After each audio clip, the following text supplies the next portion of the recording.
Did you see that birthright citizenship is being argued today in front of the Supreme Court, but there is a lot more to the story that is not being reported. And before I go any further, if you get anything from this reporting, consider signing up for my Substack and supporting my work.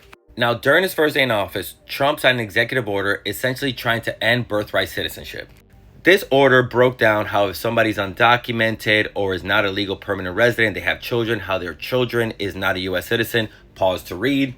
Now, since that executive order came out, 22 states challenged Trump in court. And 3 federal judges, conservative and liberal, said that the executive order is blatantly unconstitutional. Now, that put the executive order on pause, so Trump ran to the Supreme Court. But not to argue that birthright citizenship is unconstitutional, but to argue that judges should not have the power to block a president's executive order nationwide. For example, if a judge in California rules that birthright citizenship is constitutional, then that would only apply to California.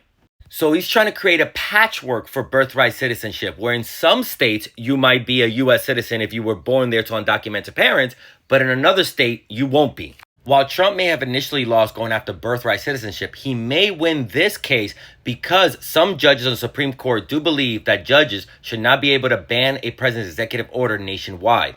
So today's decision is pivotal. Not only could it take away birthright citizenship in some states or some jurisdictions, but also could give Trump even more power to just put out executive orders and have them go into effect until they go through the proper proceedings and a final decision is made.